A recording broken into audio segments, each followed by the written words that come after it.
இது சூப்பர் 60. இன்றைய நாளில் அறிய வேண்டிய அத்தனை செய்திகளையும் 60 நிமிடங்களில் தரும் விறுவிறுப்பான தொகுப்பு. அந்த வகையில் முதலாவதாக, முதலமைச்சர் மு.க. ஸ்டாலின் 2 நாட்களில் வழக்கமான பணிகளில் ஈடுபடுவார் என்று அப்பல்லோ மருத்துவமனை தெரிவித்துள்ளது.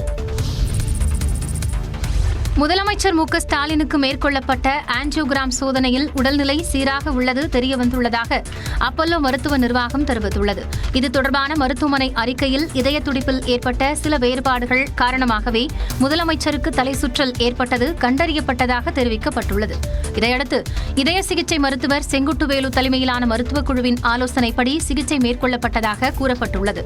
அதற்கு ஏற்ப வியாழக்கிழமை காலை முதலமைச்சருக்கு செய்யப்பட்ட ஆஞ்சியோகிராம் சோதனையில் உடல்நிலை இயல்பாக இருப்பது தெரியவந்துள்ளதாக மருத்துவர்கள் தெரிவித்துள்ளனர். முதலமைச்சர் 2 நாட்களில் தனது வழக்கமான பணிகளை மேற்கொள்வார் என்றும் குறிப்பிட்டுள்ளது. இதனிடையே துணை முதலமைச்சர் உதயநிதி ஸ்டாலின், முன்னாள் மத்திய அமைச்சர் மு.க. அழகிரி, அமைச்சர்கள் துரைமுருகன், கே.என். நேரு, காங்கிரஸ் மாநில தலைவர் செல்வ பெருந்தகை உள்ளிட்டோர் அப்பல்லோ மருத்துவமனைக்கு சென்று முதலமைச்சரின் உடல்நிலை குறித்து கேட்டறிந்தனர். பண்ணி பார்த்தார்கள், ரொம்ப நல்லா இருக்குது. 2 நாட்களில் முதல்வர் வீடு திரும்புவார் என எதிர்பார்க்கப்படுகிறது. ஓரணியில் தமிழ்நாடு என்ற பெயரில் மக்களை திமுக ஏமாற்றுவதாக அதிமுக பொதுச் செயலாளர் எடப்பாடி பழனிசாமி தெரிவித்துள்ளார். புதுக்கோட்டை மாவட்டம் கந்தர்வக்கோட்டையில் மக்களை காப்போம் தமிழகத்தை மீட்போம் என்ற பெயரில் எடப்பாடி பழனிசாமி சுற்றுப்பயணம் மேற்கொண்டார். வெள்ளைமுனியன் கோவில் பகுதியில் எடப்பாடி பழனிசாமிக்கு டிராக்டர் மூலம் வரவேற்பு அளிக்கப்பட்ட நிலையில் டிராக்டரில் ஏறிய அவர் சிறிது தூரம் ஓட்டிச் சென்றார்.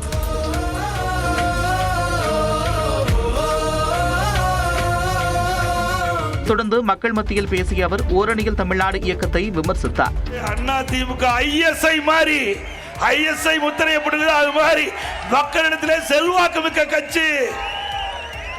உங்க கட்சி மாதிரி வீடு வீடா போய் கதவை தட்டி திமுக உறுப்பினரா சேருங்க என்று கெஞ்சுகின்ற கட்சி அல்ல. 2026 தேர்தலில் அனைத்து இந்திய அண்ணா திராவிட முன்னேற்ற கழக தலைமையில் அமைக்கப்பட்ட கூட்டணி வெற்றி கூட்டணியாக அமையும். அதிமுக பாஜக கூட்டணியை பார்த்து திமுகவினருக்கு காய்ச்சல் வந்துவிட்டதாகவும் வரும் தேர்தலில் அதிமுக தனிப்பெரும்பான்மையுடன் ஆட்சி அமைக்கும் என்றும் எடப்பாடி பழனிசாமி கூறினார். இதனிடையே அதிமுக முன்னாள் அமைச்சர் விஜயபாஸ்கர் எடப்பாடி பழனிசாமிக்கு ஆட்டுக்குட்டியை பரிசாக வழங்கினார்.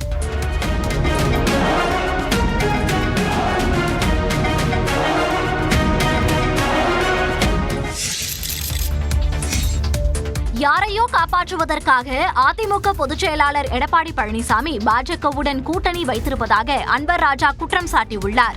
ராமநாதபுரத்தில் நடைபெற்ற திமுக செயல் வீரர்கள் கூட்டத்தில் பேசிய அவர் பதவிக்கு ஆசைப்பட்டு திமுகவில் இணையவில்லை என்றும் கூறினார்.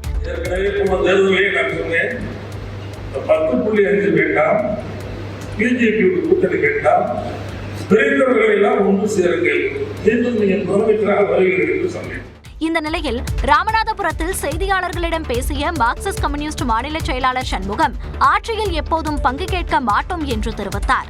எங்க தலைமையில் ஆட்சி அமைந்தாதாங்க, வேற எந்த ஆட்சியிலையும் நாங்க பங்கேற்க மாட்டோம். எங்க தலைமையில் ஆட்சி அமைக்கும் போது நாங்க தான் மற்றவங்களை சேர்த்துக்கிறதா முடிவு பண்ணுவோம். அதுக்கிடையில வேற யாரோடும் சேர்ந்த பிரச்சனை இல்லை.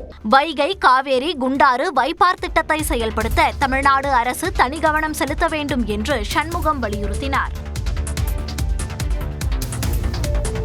திருச்சியில் பிரதமர் நரேந்திர மோடியை அதிமுக பொதுச் செயலாளர் எடப்பாடி பழனிசாமி நாளை சந்தித்து பேசுகிறார். தமிழ்நாட்டிற்கு வரும் பிரதமர் மோடியை திருச்சியில் அதிமுக பொதுச் செயலாளர் எடப்பாடி பழனிசாமி சந்திக்க தகவல் வெளியாகியிருக்கும் நிலையில் பிரதமரை சந்திக்க முன்னாள் முதலமைச்சர் ஓ பன்னீர்செல்வம் நேரம் கேட்டிருக்கிறார். 2 நாள் பயணமாக தமிழ்நாடு வரும் பிரதமர் மோடி விரிவாக்கப்பட்ட தூத்துக்குடி விமான நிலையத்தை திறந்து வைக்க உள்ளார். இதனையடுத்து திருச்சி செல்லும் பிரதமர் மோடியை அன்றைய இரவே அதிமுக பொதுச் செயலாளர் எடப்பாடி பழனிசாமி சந்திக்க தகவல் வெளியாகியிருக்கிறது. இந்த சந்திப்பின் போது தமிழ்நாடு சார்ந்த பிரச்சனைகள் குறித்த மனுவை பிரதமரிடம் வழங்கி எடப்பாடி பழனிசாமி ஆலோசனை நடத்திருப்பதாக கூறப்படுகிறது. பிரதமரை எடப்பாடி பழனிசாமி சந்திப்பதற்கான நேரம் உறுதி செய்யப்பட்டிருப்பதாகவும் தகவல் வெளியாகியுள்ளது. எடப்பாடி பழனிசாமியுடன் முன்னாள் அமைச்சர்கள் கே.பி. முனுசாமி, எஸ்.பி. வேலுமணியும் பிரதமரை சந்திக்க கூறப்படுகிறது. பிரதமரின் தமிழ்நாடு வருகையின் போது 13 முக்கிய நபர்கள் அவரை சந்திக்க நேரம் கேட்டிருப்பதாகவும் தகவல் வெளியாகியுள்ளது. இதனிடையே பிரதமரை சந்திக்க நேரம் கேட்டு கடிதம் எழுதியுள்ள முன்னாள் முதலமைச்சர் ஓ பன்னீர்செல்வம் தங்களை சந்திக்கும் வாய்ப்பு கிடைத்தால் தனக்கு கிடைத்த மிகப்பெரிய பாக்கியமாக கருதி நன்றியுடன் நினைவு கூறுவேன் என்றும் தெரிவித்துள்ளார். வரும் உறுப்பினர் சேர்க்கைக்காக ஓரணியில் தமிழ்நாடு இயக்கத்தை தொடங்கவில்லை என்று கூறியுள்ள துணை முதலமைச்சர் உதயநிதி, எடப்பாடி பழனிசாமி கட்டுப்பாட்டில் அதிமுக இல்லை என்றும் தெரிவித்துள்ளார். சென்னையில் நடைபெற்ற பாக முகவர்கள் கூட்டத்தில் பங்கேற்று பேசிய துணை முதலமைச்சர் உதயநிதி ஸ்டாலின், ஓரணியில் தமிழ்நாடு இயக்கத்தில் 2 கோடி உறுப்பினர்களை சேர்த்திருப்பதாக தெரிவித்தார். மேலும் அதிமுக எடப்பாடி பழனிசாமியின் கட்டுப்பாட்டில் இல்லை என்று கூறிய உதயநிதி அவரின் விமர்சனத்திற்கும் பதிலளித்தார். சேர்த்து கட்சியில ஆள் சேர்க்கிற கட்சிக்கு நம்ம கட்சி கிடையாது. நாம சொந்த கால நம்புற கட்சி நம்முடைய திராவிட முன்னேற்ற கழகம். ஏன்னா நம்ம வெறும் தேர்தலுக்காகவோ எண்ணிக்கைக்காகவோ உறுப்பினர்களை சேர்க்கல, வாக்காளர்களாக உறுப்பினர்கள் சேர்க்கல. தமிழ்நாட்டுடைய மண், மொழி, மானம் காக்க ஓரணியில் தமிழ்நாடு என்ற கழகத்தின் கீழ் கழகத்துக்கு குடும்பங்களை, தமிழக குடும்பங்களை நாம சேர்த்துக்கிட்டு இருக்கிறோம். கருப்பு சிவப்பு வேட்டி அணிந்த திமுகவினர் இருக்கும் வரை தமிழ்நாட்டில் காவிகள் காலூன்ற முடியாது என்றும் உதயநிதி தெரிவித்தார். அடிமைகளுக்கும் பாசிஸ்டுகளுக்கும் பதட்டம், வைத்தறிச்சல் அதிகமாயிட்டே போகுது. அதனாலதான் அவங்களால தமிழ்நாட்டில் கால் ஊன முடியல. எப்படியாவது காவிக்கு இங்க வழி போட்டு கொடுக்கணும்னு அதிமுக முயற்சி செஞ்சுட்டு இருக்கு. ஆனா நான் சொல்றேன், கருப்பு சிவப்பு வேஷ்டி கட்டி இருக்கக்கூடிய திராவிட முன்னேற்ற கழகம் இருக்கிற வரைக்கும் தமிழ்நாட்டுக்குள்ள காவிய தமிழ்நாட்டு மக்கள் அனுமதிக்க மாட்டாங்க. இதனிடையே முதல்வர் நலமுடன் இருப்பதாக கூறிய உதயநிதி, தொண்டர்களின் பேரன்பால் 2 நாட்களில் வீடு திரும்புவார் என்றார். அதிமுக சிதைந்துவிடக் கூடாது என்ற தோழமை உணர்வோடு கருதுவதாக விசிக தலைவர் திருமாவளவன் தெரிவித்துள்ளார். சென்னை விமான நிலையத்தில் செய்தியாளர்களிடம் பேசிய அவர், அதிமுகவை பயன்படுத்தி தமிழ்நாட்டில் பாஜக வளர துடிப்பதாக குற்றம் சாட்டினார். பாஜகவால் பாதிக்கப்பட்ட கட்சிகள், கூட்டணி கட்சிகள் பல அதிமுகவை பயன்படுத்தி இங்கே வளர துடிக்கிறார்கள். அதிமுகவை பலவீனப்படுத்த துடிக்கிறார்கள். அவர்கள் திமுகவை ஆட்சி அதிகாரத்திலிருந்து வெளியேற்ற வேண்டும் என்பதை விட அதிமுகவை பலவீனப்படுத்தி 2வது பெரிய கட்சியாக தமிழ்நாட்டில் வந்துவிட வேண்டும் என்கிற பதைப்பு தான் பாஜகவுக்கு மேலோங்கி இருக்கிறது. அதிமுக மீது தனக்கு காழ்ப்புணர்ச்சி இல்லை என்றும் திருமாவளவன் கூறினார். அதிமுகவின் மீது ஒரு தோழமை உணர்வு இருக்கிறது. அது பாழ்பட்டு விடக்கூடாது, சிதைந்து விடக்கூடாது என்கிற பொறுப்புணர்வோடு தான் இதை சுட்டிக்காட்டுகிறோமே தவிர அதிமுக மீதோ அல்லது எடப்பாடி பழனிசாமி அவர்கள் மீதோ எங்களுக்கு எந்த காழ்ப்பும் இல்லை. பாஜகவை தான் விசிக கொள்கை பகையாக கருதுகிறதே தவிர அதிமுகவை அவ்வாறு கருதவில்லை என்றும் திருமாவளவன் தெரிவித்தார். உரிமை மீட்பு பயணத்தை பாமக தலைவர் அன்புமணி ராமதாஸ் இன்று தொடங்குகிறார். அன்புமணியின் நடைப்பயணத்தால் வட தமிழ்நாட்டில் சட்டம் ஒழுங்கு பாதிக்கப்பட வாய்ப்பு இருப்பதாக ராமதாஸ் குற்றம் சாட்டிய நிலையில் உரிமை மீட்பு பயணத்திற்கு காவல்துறை அனுமதி அளித்துள்ளது. விழுப்புரம் மாவட்டம் தைலாபுரத்தில் செய்தியாளர்களை சந்தித்த பாமக நிறுவனர் ராமதாஸ், கட்சி தலைமை அலுவலகம் சென்னையில் இருந்து தைலாபுரத்திற்கு மீண்டும் மாற்றப்பட்டதாக தெரிவித்தார். கட்சி நிர்வாகிகள் மாற்றம் குறித்து தேர்தல் ஆணையத்திற்கு மனு அனுப்பி இருப்பதாக கூறிய ராமதாஸ், புதிதாக நியமிக்கப்பட்டவர்களை பணி செய்ய விடாமல் தடுத்தால் ஒழுங்கு நடவடிக்கை மேற்கொள்ளப்படும் என்று எச்சரித்துள்ளார். தனது இருக்கையில் ஒட்டுக்கேட்பு கருவியை யார் வைத்தார்கள், எதற்கு வைத்தார்கள் என்பது தனக்கு நன்றாக தெரியும் என்று கூறிய ராமதாஸ், விசாரணை பாதிக்கப்படக்கூடாது என்பதற்காக அதனை வெளியே சொல்லவில்லை என்றார். இதனிடையே அன்புமணியின் நடைப்பயணத்தால் சட்டம் ஒழுங்கு பிரச்சினை ஏற்பட வாய்ப்பு இருப்பதாக காவல்துறைக்கு மனு அளித்திருப்பதாக ராமதாஸ் கூறினார். வட தமிழ்நாட்டில் சட்டம் ஒழுங்கு பாதிக்கப்படக்கூடிய சூழல் இருப்பதால் காவல்துறை இதில் அதிக கவனம் எடுத்துக்கொண்டு அதற்கு தடை செய்ய வேண்டும் என்று கேட்டுக்கொண்டது. இந்நிலையில் அன்புமணியின் உரிமை மீட்பு பயணத்திற்கு காவல்துறை அனுமதி அளித்துள்ளது. சென்னையை அடுத்த திருப்போரூரில் வெள்ளிக்கிழமை மாலை அவர் நடைப்பயணத்தை தொடங்குகிறார். சென்னையில் தமிழக வெற்றிக் கழகத்திற்காக தேர்தல் பணிகளை மேற்கொண்டு வரும் வார் ரூமிற்கு சென்று அக்கட்சித் தலைவர் விஜய் பார்வையிட்டார். சென்னை தேனாம்பேட்டையில் உள்ள தேர்தல் மேலாண்மை அலுவலகத்திலிருந்து கட்சியின் ஆன்லைன் செயல்பாடு, மாநாடு ஏற்பாடு உள்ளிட்ட பணிகளை ஆய்வு செய்தார். கட்சியின் பொதுச் செயலாளர் ஆனந்த், தேர்தல் மேலாண்மை பொதுச் செயலாளர் ஆதவர்ஜுனா, துணை பொதுச் செயலாளர் நிர்மல்குமார், விஜயின் அரசியல் ஆலோசகர் ஜான் ஆரோக்கியசாமி உள்ளிட்டோர் பங்கேற்றனர். 2 மணி நேரம் நடைபெற்ற இந்த ஆய்வுக் கூட்டத்தில் ஆகஸ்ட் 25ஆம் தேதி நடைபெறவிருக்கும் கட்சியின் 2வது மாநில மாநாடு பணிகள் குறித்து விஜய் ஆலோசனை வழங்கியுள்ளார். தவேக உறுப்பினர் சேர்க்கைக்கான செயலியின் செயல்பாடுகள் குறித்தும் கேட்டறிந்தார். தடையற்ற வர்த்தக ஒப்பந்தம் கையெழுத்தானது இந்தியா இங்கிலாந்து உறவின் வரலாற்று சிறப்புமிக்க நாள் என்று பிரதமர் நரேந்திர மோடி குறிப்பிட்டுள்ளார். 2 நாட்கள் அரசுமுறை பயணமாக பிரதமர் நரேந்திர மோடி இங்கிலாந்து சென்றுள்ளார். லண்டன் விமான நிலையத்தில் அவருக்கு உற்சாக வரவேற்பு அளிக்கப்பட்டது. தொடர்ந்து இங்கிலாந்து பிரதமர் கெய்ட் ஸ்டார்மரை பிரதமர் நரேந்திர மோடி சந்தித்து பேசினார்.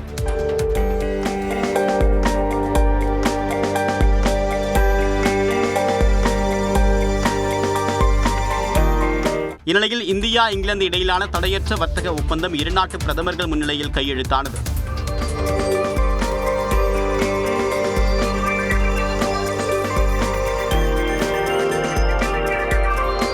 இதைத் தொடர்ந்து பேசிய பிரதமர் நரேந்திர மோடி இந்த ஒப்பந்தத்தால் இரு நாடுகளுக்கும் அதிக பலன் கிடைக்கும் என்றார். Cost of doing business घटेगा और कॉन्फिडेंस ऑफ डूइंग बिजनेस बढ़ेगा.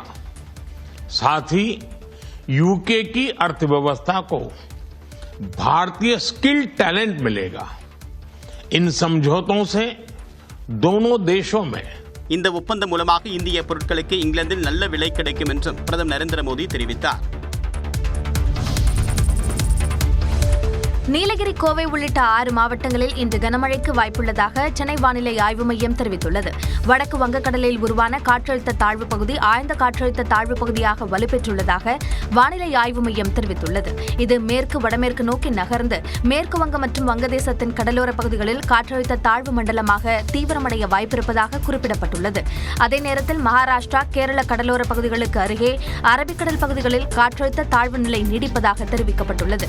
இந்த நிலையில் தமிழ்நாடு, புதுச்சேரியில் ஓரிரு இடங்களில் இன்று மிதமான மழைக்கு வாய்ப்பிருப்பதாகவும், நீலகிரி, தேனி, தென்காசி, கன்னியாகுமரி மாவட்டங்களிலும், கோவை மற்றும் நெல்லை மாவட்டங்களின் மலைப்பகுதிகளிலும் இன்று கனமழைக்கு வாய்ப்பிருப்பதாக கணிக்கப்பட்டுள்ளது. நீலகிரி, தேனி, தென்காசி மாவட்டங்களிலும், கோவை மாவட்டத்தின் மலைப்பகுதிகளிலும் நாளை கனமழைக்கு வாய்ப்பிருப்பதாக தெரிவிக்கப்பட்டுள்ளது. சென்னையில் வானம் மேகமூட்டத்துடன் காணப்படும் என்றும் ஒரு சில பகுதிகளில் மிதமான மழைக்கு வாய்ப்பிருப்பதாகவும் வானிலை ஆய்வு மையம் தெரிவித்துள்ளது. காதலனுக்காக பெற்ற குழந்தைகளை கொன்ற தாய்க்கு சாகும் வரை சிறை தண்டனை விதிக்கப்பட்டுள்ளது. காஞ்சிபுரத்தில் 2 குழந்தைகளுக்கு விஷம் கொடுத்து கொலை செய்த வழக்கில் தாய் அபிராமி மற்றும் அவருடைய காதலருக்கு சாகும் வரை சிறை தண்டனை விதிக்கப்பட்டுள்ளது. கடந்த 2018ஆம் ஆண்டு காஞ்சிபுரம் அடுத்த குன்றத்தூரில் அபிராமி என்பவருக்கும் அதே பகுதியில் பிரியாணி கடையில் பணியாற்றி வந்த சுந்தர் என்பவருக்கும் திருமணத்தை மீறிய உறவு இருந்ததாக கூறப்படுகிறது. இதற்கு இடையூறாக இருந்த குழந்தைகளை அபிராமி பாலில் விஷம் கொடுத்து கொலை செய்ததாக சொல்லப்படுகிறது. தமிழ்நாட்டையே உலுக்கிய இந்த வழக்கில் அபிராமி மற்றும் மீனாட்சி சுந்தரம் கடந்த 2018ஆம் ஆண்டு நாகர்கோவிலில் வைத்து கைது செய்யப்பட்டனர். இந்நிலையில் இந்த வழக்கு காஞ்சிபுரம் மாவட்ட மகிழா நீதிமன்றத்தில் நீதிபதி செம்மல் முன்பாக விசாரிக்கப்பட்டு வந்தது. அப்போது அபிராமி மற்றும் சுந்தர் குற்றவாளிகள் என்று நீதிபதி தீர்ப்பளித்தார். ஏற்கனவே 7 ஆண்டுகளாக சிறையில் இருப்பதால் குறைந்தபட்ச தண்டனை வழங்க கோரி அபிராமி மற்றும் மீனாட்சி சுந்தரம் தரப்பில் கோரிக்கை விடப்பட்டது. இதனை ஏற்க மறுத்த நீதிபதி இருவரையும் தூக்கிலிட முடியாது என்பதால் சாகும் வரை சிறை தண்டனை விதிப்பதாக உத்தரவிட்டார். மடப்புரம் கோவில் காவலாளி அஜித்குமார் மரண வழக்கில் நகையை காணவில்லை என்று புகாரளித்த பேராசிரியை நிகிதாவிடம் சிபிஐ அதிகாரிகள் 3 மணி நேரத்திற்கும் மேலாக விசாரணை நடத்தினர். சிவகங்கை மாவட்டம் திருபுவனம் அடுத்த மடப்புரம் கோவில் காவலாளி அஜித்குமார் காவல்துறை விசாரணையின் போது உயிரிழந்த வழக்கை டிஎஸ்பி மோகித்குமார் தலைமையிலான சிபிஐ அதிகாரிகள் விசாரித்து வருகின்றனர். அந்த வகையில் அஜித்குமார் கொலை வழக்கில் முக்கிய நபரான நகை திருடு போனதாக புகாரளித்த பேராசிரியர் நிகிதாவை விசாரிக்க சிபிஐ சம்மன் அனுப்பினர். இதனையடுத்து மதுரையில் உள்ள சிபிஐ அலுவலகத்தில் பேராசிரியர் நிகிதாவும் அவரது தாயாரும் விசாரணைக்கு ஆஜராகினர். அப்போது சம்பவ நாளில் நிகிதாவும் அவரது தாயாரும் எங்கெல்லாம் சென்றார்கள், நகை எந்தெந்த இடத்தில் கலற்றினார்கள், எந்த வகையிலான நகைகள் உள்ளிட்ட கேள்விகளை எழுப்பி விசாரித்தனர். அதேபோல காருக்குள் எந்த இடத்தில் நகை வைக்கப்பட்டது, அஜித்குமார் உடனான அவர்களது உரையாடல் உள்ளிட்ட கேள்விகளை எழுப்பி சிபிஐ அதிகாரிகள் விசாரித்தனர். இதனிடையே அஜித்குமாரின் உடலை பிரேத பரிசோதனை செய்து மதுரை அரசு ராஜாஜி மருத்துவமனையின் மருத்துவருக்கு சிபிஐ சம்மன் அனுப்பியுள்ளது. கன்னியாகுமரியில் உடல் எடையை குறைக்க யூடியூப் வீடியோக்களை பின்பற்றி உணவுகளை தவிர்த்து பழங்களை மட்டுமே சாப்பிட்டு வந்த சிறுவன் உயிரிழந்தது அதிர்ச்சியை ஏற்படுத்தியுள்ளது. குளச்சல் பகுதியைச் சேர்ந்த நாகராஜன் என்பவரின் மகன் சக்தீஸ்வர் +2 முடித்துள்ள அவருக்கு திருச்சியில் உள்ள ஒரு கல்லூரியில் பயில இடம் கிடைத்திருந்தது. இந்நிலையில் சக்தீஸ்வர் உடல் பருமனால் அவதிப்பட்டு வந்ததாக கூறப்படுகிறது. கல்லூரியில் சேரும் முன்பு உடல் எடையை சற்று குறைப்பதற்காக யூடியூப் வீடியோக்களை பார்த்து உணவு கட்டுப்பாட்டை கடைபிடித்ததாக கூறப்படுகிறது. கடந்த 1 மாதமாக சாப்பாடு உள்ளிட்ட உணவுகளை எடுத்துக்கொள்ளாமல் 3 வேளையும் பழங்களை மட்டுமே சாப்பிட்டு வந்துள்ளார். இதனிடையே கடந்த சில நாட்களுக்கு முன்பு உடல்நலம் பாதிக்கப்பட்ட போதும் அவர் பழங்களை மட்டுமே ஆகாரமாக எடுத்துக்கொண்டதாக கூறப்படுகிறது. இந்நிலையில் நேற்று வீட்டில் இருந்தபோது திடீரென மூச்சு திணறல் ஏற்பட்டு மயங்கிய சக்தீஸ்வர் பெற்றோர் மருத்துவமனைக்கு கொண்டு செல்லும் வழியில் பரிதாபமாக உயிரிழந்தார். இதையடுத்து அவரது உடல் உடற்கூறு ஆய்விற்காக மருத்துவமனையில் வைக்கப்பட்டுள்ள நிலையில் புகாரின் பேரில் காவல்துறையினர் விசாரணை நடத்தி வருகின்றனர். கேரளாவில் நகைக்கடை அதிபரிடம் 3.25 கோடி ரூபாய் பறித்த வழக்கில் கைதான பாஜக நிர்வாகிகள் இருவரையும் கட்சியிலிருந்து நீக்கி அக்கட்சியின் மாநில தலைவர் நயினார் நாகேந்திரன் உத்தரவிட்டுள்ளார். ஆலப்புழா மாவட்டம் காங்கேயங்குளத்தில் கடந்த ஜூன் 13ஆம் தேதி நகைக்கடை அதிபரிடம் இருந்து 3,24,00,000 ரூபாய் பணத்தை 12 பேர் கொண்ட கும்பல் வழிப்பறி செய்தது. இது தொடர்பாக திருப்பூரில் தலைமறைவான 7 பேரை கேரள போலீசார் கைது செய்தனர். இந்த வழக்கு தொடர்பாக பாஜக ஓபிசி பிரிவு மாநில செயற்குழு உறுப்பினர் துரையரசு மற்றும் பாஜக இளைஞரணி தலைவர் ஸ்ரீராம் ஆகியோரை கேரள போலீசார் கைது செய்தனர். இந்த நிலையில் கைதான இருவரும் சட்டவிரோத நடவடிக்கைகளிலும் கட்சிக்கு களங்கம் விளைவிக்கக்கூடிய செயல்களிலும் ஈடுபட்டதாகவும் கூறி கட்சியின் அனைத்து பொறுப்புகள் மற்றும் அடிப்படை உறுப்பினர் பதவியில் இருந்து நீக்கப்படுவதாக பாஜக மாநில தலைவர் நயினார் நாகேந்திரன் அறிவித்துள்ளார். அதேபோல திருச்சி மணப்பாறையில் தனியார் நிறுவன உரிமையாளர் தற்கொலை வழக்கில் தொடர்பு இருப்பதாக கூறி கைதான பாஜக மண்டல தலைவர் கோபாலகிருஷ்ணனையும் கட்சியில் இருந்து நீக்கி நயினார் நாகேந்திரன் உத்தரவிட்டுள்ளார். அவதூறு கருத்துக்களை தெரிவிப்பதாக வழக்கறிஞருக்கு உயர்நீதிமன்ற மதுரை கிளை நீதிபதி கண்டனம் தெரிவித்தார். நீதிமன்ற தீர்ப்புகளை விமர்சிப்பது வேறு, ஆனால் நீதிபதிகள் மீது அவதூறுகளை வீசுவது முற்றிலும் வேறு என உயர்நீதிமன்ற மதுரை கிளையில் வழக்கறிஞரிடம் நீதிபதி காட்டமாக கூறினார். தஞ்சாவூர் தமிழ் பல்கலைக்கழக பேராசிரியர் ஒருவர் உயர்நீதிமன்ற கிளையில் தொடர்ந்த மேல்முறையீட்டு வழக்கில் எதிர் மனுதாரருக்கு வழக்கறிஞர் வாஞ்சிநாதன் என்பவர் ஆஜரானார். இந்த நிலையில் வழக்கை விசாரித்த நீதிபதி சுவாமிநாதன் வழக்குகளில் தீர்ப்பு வழங்கும் போது சாதி சார்பை வெளிப்படுத்துகிறார் என சமூக வலைதளத்தில் பகிர்ந்திருந்தது நீதிபதியின் கவனத்திற்கு வந்தது. இதைத் தொடர்ந்து உயர்நீதிமன்றம் மதுரை கிளை நீதிபதிகள் GR சுவாமிநாதன், ராஜசேகரன் அமர்வு வழக்கறிஞர் வாஞ்சிநாதனுக்கு சம்மன் அனுப்பி உயர்நீதிமன்ற கிளையில் ஆஜராக உத்தரவிட்டனர். நேரில் ஆஜரான அவரிடம் அவதூறு பற்றி கேள்வி எழுப்பப்பட்டதற்கு எழுத்துப்பூர்வமாக கேள்வி எழுப்பினால் பதிலளிக்க தயாராக உள்ளதாக வாஞ்சிநாதன் கூறினார். இதைத் தொடர்ந்து நீதிபதி பிறப்பித்த உத்தரவில் நீதிபதிகளுக்கு எதிராக அவதூறான மற்றும் ஆட்சேபனைக்குரிய கருத்துக்களை வெளியிடுவதும், நீதித்துறை செயல்பாடுகளை செய்பவர்களுக்கு முறையற்ற நோக்கங்களை கூறுவதும் குற்றவியல் அவமதிப்புக்கு சமம் என்று தெரிவித்தார். பொதுமக்கள் அந்த குறிப்பிட்ட நீதிபதிகள் மீது மட்டுமல்ல முழு நீதிவழங்கல் முறையிலும் நம்பிக்கையை இழக்க நேரிடும் என்று தெரிவித்த நீதிபதிகள் இதுகுறித்து வாஞ்சிநாதன் பதிலளிக்க வேண்டுமென உத்தரவிட்டு வழக்கு விசாரணையை ஜூலை 28ஆம் தேதி ஒத்திவைத்து உத்தரவிட்டனர். அடுத்த ஆண்டு நடைபெறவுள்ள தமிழ்நாடு சட்டமன்ற தேர்தலை சுதந்திரமான மற்றும் நேர்மையான முறையில் நடத்த வேண்டும் என தேர்தல் ஆணையத்தில் அதிமுக வலியுறுத்தியுள்ளது. நாடாளுமன்ற சட்டமன்ற தேர்தல்களில் வெளிப்படைத்தன்மையை உறுதி செய்யும் விதமாக அனைத்து கட்சிகளுடன் தேர்தல் ஆணையம் ஆலோசனை நடத்தி வருகிறது. அதன் ஒரு பகுதியாக அதிமுக நிர்வாகிகளுடன் நேற்று ஆலோசனை நடத்தப்பட்டது. தலைமை தேர்தல் ஆணையர் ஞானேஷ்குமார் தலைமையில் நடந்த இந்த கூட்டத்தில் CV சண்முகம், ஜெயக்குமார், இன்பதுரை ஆகியோர் கலந்து கொண்டனர்.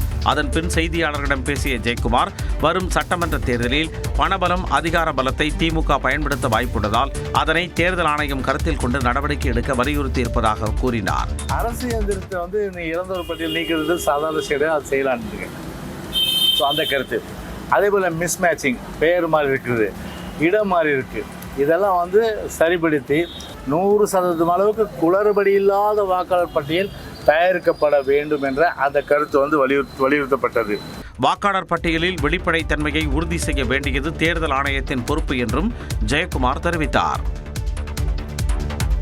பீகாரில் சட்டப்பேரவை தேர்தலை புறக்கணிக்க எதிர்க்கட்சிகள் திட்டமிட்டுள்ளன. பீகார் வாக்காளர் பட்டியல் சிறப்பு திருத்த பணி இன்றுடன் நிறைவடைய உள்ள நிலையில் இதுவரை 61 லட்சம் வாக்காளர்களின் பெயர்கள் நீக்கப்பட்டிருப்பதாக தேர்தல் ஆணையம் தெரிவித்துள்ளது. பீகாரில் நடப்பாண்டு இறுதியில் சட்டப்பேரவை தேர்தல் நடைபெறவுள்ள நிலையில் வாக்காளர் பட்டியல் சிறப்பு திருத்த பணியை தேர்தல் ஆணையம் மேற்கொண்டு வருகிறது. எதிர்க்கட்சிகளின் கடும் எதிர்ப்புகளுக்கு இடையே மேற்கொள்ளப்பட்டு வரும் வாக்காளர் பட்டியல் சிறப்பு திருத்த பணி இன்றுடன் நிறைவடைகிறது. இந்த நிலையில் பீகாரில் வாக்காளர் பட்டியலில் இடம்பெற்றிருந்தவர்களில் 21,60,000 பேர் இறந்துவிட்டதாக தேர்தல் ஆணையம் தெரிவித்துள்ளது. இதேபோன்று 31,50,000 பேர் நிரந்தரமாகவே மாநிலத்தை விட்டு வேறு பகுதிகளுக்கு சென்று விட்டதாகவும் 7 லட்சம் பேர் 2 இடங்களில் வாக்காளர் அட்டை வைத்திருப்பதாகவும் குறிப்பிட்டுள்ளது. சுமார் 1 லட்சம் பேரை அடையாளம் காண முடியவில்லை என்று குறிப்பிட்டுள்ள தேர்தல் ஆணையம் இதுவரை 61 லட்சம் வாக்காளர்களின் பெயர்கள் நீக்கப்பட்டிருப்பதாக தெரிவித்துள்ளது. வரும் 1ஆம் தேதி வரைவு வாக்காளர் பட்டியல் வெளியிடப்படும் நிலையில் அதில் தங்களது பெயர் இல்லை என்றால் செப்டம்பர் 1ஆம் தேதிக்குள் விண்ணப்பித்துக் கொள்ளலாம் என்று தேர்தல் ஆணையம் கூறியுள்ளது. இந்த நிலையில் வாக்காளர் பட்டியல் சிறப்பு திருத்தத்தை எதிர்த்து தேர்தலை புறக்கணிக்க திட்டமிட்டிருப்பதாக ராஷ்டிரிய ஜனதா கட்சி தலைவர் தேஜஸ்வி யாதவ் தெரிவித்துள்ளார். இது தொடர்பாக காங்கிரஸ், இடதுசாரிகள் அடங்கிய மகாகத்பந்தன் கூட்டணி ஆலோசித்து இறுதி முடிவு எடுக்கப்படும் என்றும் தேஜஸ்வி கூறினார். எதிர்க்கட்சிகளின் கடும் அமளியால் 4வது நாளாக நாடாளுமன்ற இரு அவைகளிலும் அலுவல்கள் முடங்கின. மழைக்கால கூட்டத்தொடர் தொடங்கியதிலிருந்தே அனைத்து அலுவல்களையும் ஒத்திவைத்துவிட்டு ஆபரேஷன் சிந்தூர், பீகார் வாக்காளர் பட்டியல் சிறப்பு திருத்தம் உள்ளிட்டவற்றிற்கு விளக்கம் தர வேண்டும் என எதிர்க்கட்சிகள் அமளியில் ஈடுபட்டு வருகின்றன. அந்த வகையில் 4ஆம் நாளாக மக்களவை கூடியதும் எதிர்க்கட்சிகள் தொடர்ந்து முழக்கங்களை எழுப்பினர். தொடர் அமளியால் அவை நாள் முழுவதும் ஒத்திவைக்கப்பட்டது.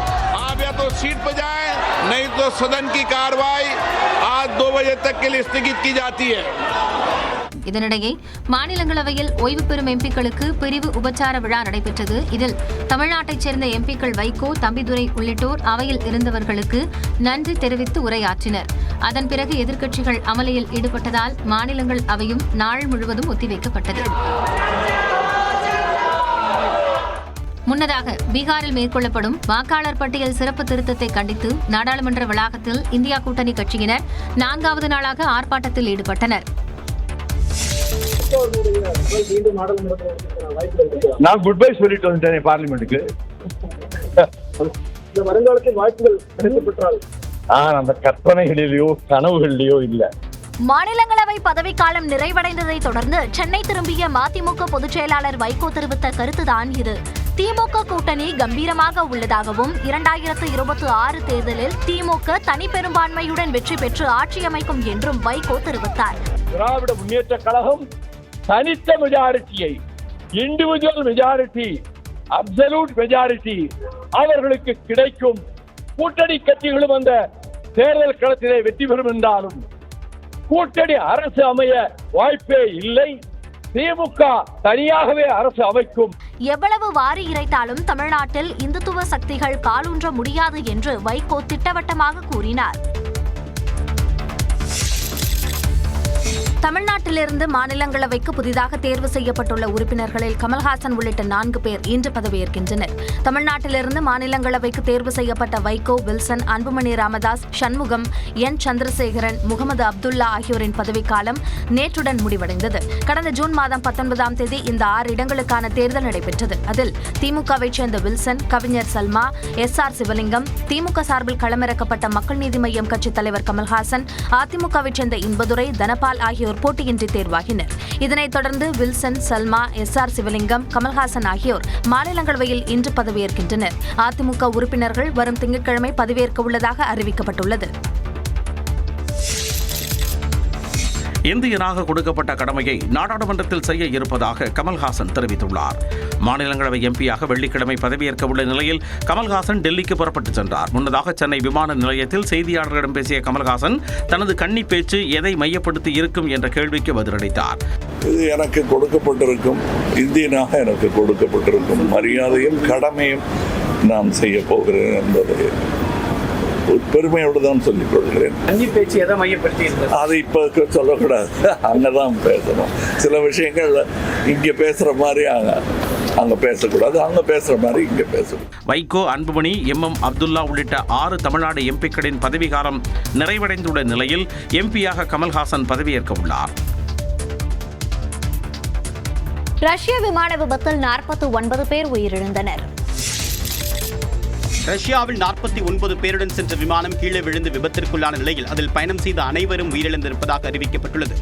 ரஷ்யாவில் அங்காரா ஏர்லைன்ஸ் விமான நிறுவனத்திற்கு சொந்தமான AN-24 பயணிகள் விமானம் சீன எல்லையை ஒட்டி அமைந்திருக்கூடிய டைண்டா பகுதிக்கு சென்று கொண்டிருந்தது. இதில் 5 குழந்தைகள் உட்பட 43 பயணிகளும் 6 பணியாளர்களும் இருந்தனர். இந்த விமானம் டைண்டா பகுதி அருகே சென்ற போது விமான போக்குவரத்து கட்டுப்பாட்டு அறையுடனான தொடர்பை இழந்தது. இதனைத் தொடர்ந்து விமானம் கீழே விழுந்து நொறுங்கியது தெரியவந்தது. விமானத்தின் பாகங்கள் கண்டெடுக்கப்பட்ட நிலையில் மீட்புப் பணிகள் தீவிரமாக நடைபெற்றன. நிலையில் விமானத்திலிருந்து 43 பயணிகள் மற்றும் பணியாளர்கள் 6 பேர் என 49 பேரும் உயிரிழந்து விட்டதாக அதிகாரிகள் தரப்பில் தெரிவிக்கப்பட்டுள்ளது. மேலும் விபத்திற்கான காரணம் குறித்து அதிகாரிகள் ஆய்வு செய்து வருகின்றனர்.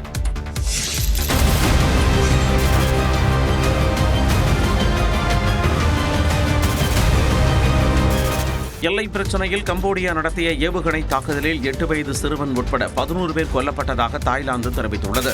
1000 ஆண்டுகள் பழமையான சிவன் கோவில் மற்றும் 817 கிலோமீட்டர் நிலப்பரப்பை சொந்தம் கொண்டாடுவதில் தென்கிழக்கு ஆசிய நாடுகளான தாய்லாந்து, கம்போடியா இடையே மோதல் நிலவுகிறது. கடந்த மே மாதம் நடந்த மோதலில் கம்போடியா ராணுவ வீரர் கொல்லப்பட்ட நிலையில் இரு நாடுகளுக்கும் இடையே பதற்றம் அதிகரித்தது. இந்த நிலையில் இரு நாடுகளின் ராணுவ வீரர்களும் எல்லையில் துப்பாக்கிச்சூடு நடத்திக் கொண்டனர்.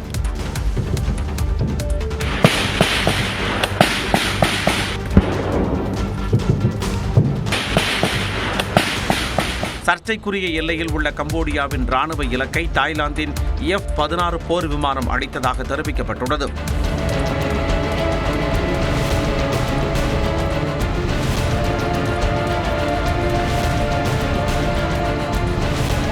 கம்போடியா நடத்திய பதில் தாக்குதலில் 8 வயது சிறுவன், ராணுவ வீரர் உட்பட 11 பேர் கொல்லப்பட்டதாக தாய்லாந்து குற்றஞ்சாட்டியுள்ளது. இரு நாடுகளின் எல்லையோர கிராமங்கள் காலி செய்யப்பட்டு ஏறத்தாழ 40,000 பேர் இடமாற்றம் செய்யப்பட்ட நிலையில் தொடர் பதற்றம் நிலவுகிறது. பிறப்பின் அடிப்படையிலான குடியுரிமையை ரத்து செய்து அமெரிக்க அதிபர் ட்ரம்ப் பிறப்பித்த சட்டம் செல்லாது என அந்நாட்டு மேல்முறையீட்டு நீதிமன்றம் தீர்ப்பளித்துள்ளது. அமெரிக்க அரசியல் சாசனத்தின் 1868 மேற்கொள்ளப்பட்ட குடியுரிமை தொடர்பான 14வது திருத்தச் சட்டத்தின் அடிப்படையில் அமெரிக்காவில் பிறக்கும் குழந்தைகள் குடியுரிமை பெறுகின்றனர். அந்த குழந்தைகளின் பெற்றோர் அமெரிக்கர்களாக இல்லாவிட்டாலும் அந்த குழந்தைகளுக்கு அமெரிக்க குடியுரிமை உண்டு. இந்நிலையில் பிறப்பின் அடிப்படையிலான இந்த குடியுரிமையை ரத்து செய்வதாக பதவியேற்ற அன்றே ட்ரம்ப் அறிவித்தார். பெற்றோரில் யாரேனும் ஒருவர் அமெரிக்காவின் நிரந்தர குடியுரிமையை பெற்றிருக்க வேண்டும் என்ற அடிப்படையில் சட்ட திருத்தம் கொண்டு வந்தார். இந்த சட்டத்தை கடந்த பிப்ரவரி மாதம் அமெரிக்காவின் கீழமை நீதிமன்றம் ரத்து செய்து உத்தரவு பிறப்பித்தது. இதை எதிர்த்து ட்ரம்ப் அரசு மேல்முறையீட்டு நீதிமன்றத்தை நாடிய நிலையில் கீழமை நீதிமன்றத்தின் உத்தரவை நீதிபதிகள் உறுதி செய்துள்ளனர். இது அமெரிக்க அதிபர் ட்ரம்புக்கு மிகப்பெரிய பின்னடைவாக கருதப்படும் சூழலில் உச்சநீதிமன்றத்தை நாட அந்நாட்டு அரசு திட்டமிட்டுள்ளது. இந்தியாவிற்கு எதிரான 4வது டெஸ்ட் போட்டியின் முதல் இன்னிங்ஸில் இங்கிலாந்து அணி 2 விக்கெட்டுகள் இழப்பிற்கு 225 ரன்களை சேர்த்து வலுவான நிலையில் உள்ளது. மான்செஸ்டரில் நடைபெற்று வரும் 4வது டெஸ்ட் போட்டியில் முதலில் பேட்டிங்கை தொடங்கிய இந்திய அணி தொடக்க நாளில் 4 விக்கெட்டுகள் இழப்பிற்கு 264 ரன்களை எடுத்திருந்தது.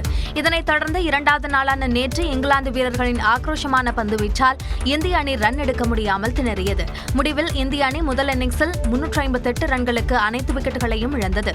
இந்திய அணியில் அதிகபட்சமாக சாய் சுதர்ஷன் 61 ரன்களும், ஜெய்ஸ்வால் 58 ரன்களும் எடுத்தனர். சிறப்பாக பந்து வீசிய இங்கிலாந்து கேப்டன் பென் ஸ்டோக்ஸ் 5 விக்கெட்டுகளை கைப்பற்றி அசத்தினார். பின்னர் தனது பேட்டிங்கை தொடங்கிய இங்கிலாந்து அணி தொடக்க முதலே அதிரடி காட்டத் தொடங்கியது. தொடக்க ஆட்டக்காரர்களான ஜாக் ராலி, பென் டக்கெட் வலுவான அஸ்திவாரத்தை அமைத்துக் கொடுத்த நிலையில் நேற்றைய ஆட்ட நேர முடிவில் இங்கிலாந்து அணி 2 விக்கெட்டுகள் இழப்பிற்கு 225 ரன்களை எடுத்தது. இந்திய அணியின் பந்துவீச்சை பொறுத்தவரை ஜடேஜா மற்றும் அன்ஷுல் கம்போஜ் தலா 1 விக்கெட்டை கைப்பற்றினர். இங்கிலாந்துக்கு எதிரான டெஸ்ட் தொடரில் காலில் எலும்பு முறிவு ஏற்பட்ட நிலையிலும் இந்திய வீரர் ரிஷப் பந்த் அரை சதம் விளாசி அசத்தினார். ஆட்டத்தின் முதல் நாளில் ரிஷப் பந்த் 34 ரன்கள் எடுத்திருந்த போது இங்கிலாந்து வேகப்பந்து வீச்சாளர் கிறிஸ் வோக்ஸ் வீசிய பந்து அவரின் வலது காலில் நேரடியாக தாக்கியது. இதில் வலியால் துடித்த ரிஷப் பந்த் ரிட்டையர்ட் ஹர்ட் முறையில் வெளியேறிய நிலையில் ஆம்புலன்ஸில் அழைத்துச் செல்லப்பட்டார். இந்த நிலையில் யாரும் எதிர்பாராத வகையில் 2வது நாளான நேற்று காலை தாங்கியபடியே ரிஷப் பந்த் களத்திற்கு வந்தார். வேகமாக ஓட முடியாது என்பதால் பந்தை பவுண்டரிக்கு அடிப்பதில் கவனம் செலுத்திய ரிஷப் பந்த் ஆர்ச்சரின் ஓவரில் ஒரு சிக்ஸரை விளாசினார். காயத்துடன் நீண்ட நேரம் தாக்குப்பிடிக்க முடியாத ரிஷப் பந்த் 54 ரன்களில் ஆர்ச்சரின் ஓவரிலேயே ஆட்டமிழந்தார். அவருக்கு காலில் எலும்பு முறிவு ஏற்பட்ட நிலையில் 6 வாரங்கள் ஓய்வெடுக்க வேண்டும் என்று மருத்துவர்கள் கூறியதாக தகவல் வெளியாகியுள்ளது. இந்த நிலையில் ரிஷப் பந்திற்கு பதிலாக துருவ் ஜுரல் விக்கெட் கீப்பராக களமிறங்கிய நிலையில் இந்திய அணியின் தேவைக்கு ஏற்ப ரிஷப் பந்த் பேட்டிங் மட்டும் ஆடுவார் என்று BCCI அறிவித்துள்ளது.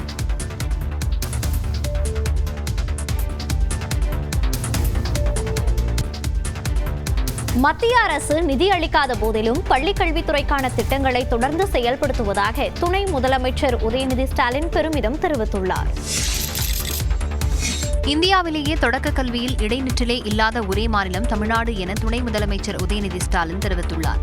சென்னை பெரியமேட்டில் உள்ள ஜவஹர்லால் நேரு உள்விளையாட்டு அரங்கில் 2457 இடைநிலை ஆசிரியர்களுக்கு துணை முதலமைச்சர் உதயநிதி ஸ்டாலின் பணி நியமன ஆணைகளை வழங்கினார். இந்நிகழ்ச்சியில் பேசிய உதயநிதி ஸ்டாலின் கல்விக்கான நிதியை மத்திய அரசு வழங்காமல் நிதிச்சுமையை ஏற்படுத்திய சூழலிலும் பள்ளிக்கல்வித்துறைக்கான திட்டங்கள் தொடர்ந்து செயல்படுத்தப்படுவதாக கூறினார். தொடக்க கல்வியில 100% இடைநிற்றல் இல்லாத ஒரே மாநிலம் இந்தியாவில் தமிழ்நாடு மட்டும்தான். அதற்கு காரணமும் வந்திருக்கக்கூடிய ஆசிரியர்கள் நீங்க தான். இதனை நான் சும்மா சொல்லல, ஒன்றிய அரசுடைய புள்ளி விவரங்கள் இதை சொல்லுகின்றன. தொடர்ந்து பேசிய அவர் மலைப்பகுதிகளில் உள்ள அரசு பள்ளிகளில் காலி பணியிடங்களே இல்லை என்று கூறினார்.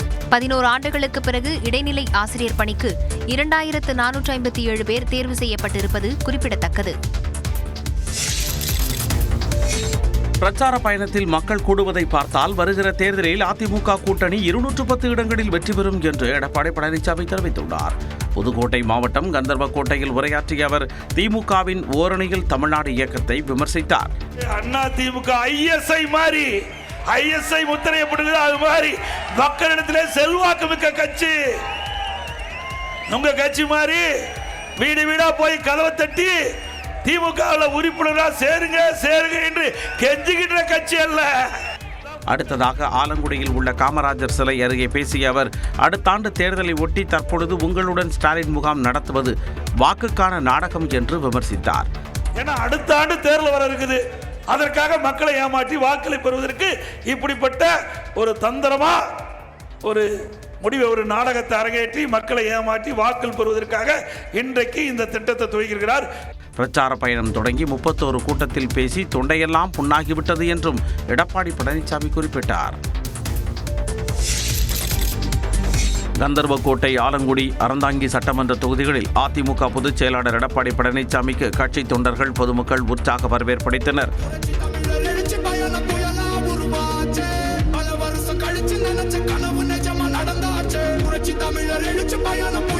கந்தர்வக்கோட்டைக்கு பிரச்சார பேருந்தில் வந்தவர் வெள்ளைமுனியன் கோவில் பகுதியில் ஏற்பாடு செய்யப்பட்டிருந்த டிராக்டரில் அமர்ந்து சிறிது தூரம் இயக்கினார்.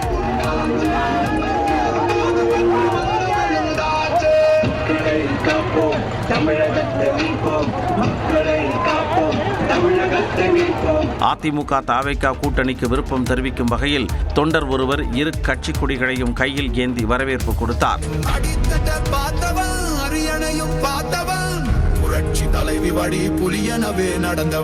அறந்தாங்கியில் எடப்பாடி பழனிசாமிக்கு முன்னாள் அமைச்சர் விஜயபாஸ்கர் ஆட்டுக்குட்டியை அன்பளிப்பாக வழங்கினார்.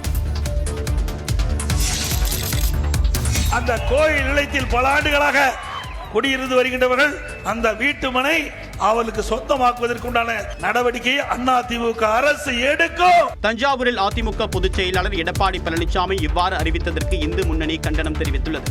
இது தொடர்பாக இந்து முன்னணி மாநில தலைவர் காடேஸ்வரா சுப்பிரமணியம் வெளியிட்டக்கூடிய அறிக்கையில் கோவிலின் வருமானத்திற்காக கொடுக்கப்பட்ட நிலங்களை அரசியல் லாபத்திற்காக காவு கொடுக்க எண்ணுவது நியாயமா என்று கேள்வி எழுப்பியுள்ளார். கோவில் நிலத்தை ஆக்கிரமிப்பு செய்தவர்களுக்கு அந்த நிலத்தையும் கொடுத்து வீடும் கட்டி தரப்படும் என்று கூறுவது வெந்த புண்ணில் வேலை பாய்ச்சுவது போல் இருப்பதாக தெரிவித்துள்ளார். கோவில் நிலத்தை ஆக்கிரமித்தவர்களுக்கு பட்டா வழங்கப்படும் என்று கூறக்கூடிய இபிஎஸ் வக்ஃபு வாரியம் மற்றும் கிறிஸ்துவ நிறுவனங்களுக்கு சொந்தமான நிலங்களில் எளிய மக்களுக்கு வீடு கட்டி கொடுக்கப்படும் என்று சொல்ல முடியுமா என கேள்வி எழுப்பியுள்ளார். போக்குவரத்து துறையில் ஓய்வு பெற்ற ஊழியர்களுக்கு படிப்படியாக பணப்பலன்கள் வழங்கப்பட்டு வருவதாக அமைச்சர் சிவசங்கர் கூறியுள்ளார். போக்குவரத்து துறை பணிக்கு வரும் மாதத்தில் 3200 பேர் தேர்வு செய்யப்பட்டிருப்பதாக அமைச்சர் சிவசங்கர் அறிவித்துள்ளார்.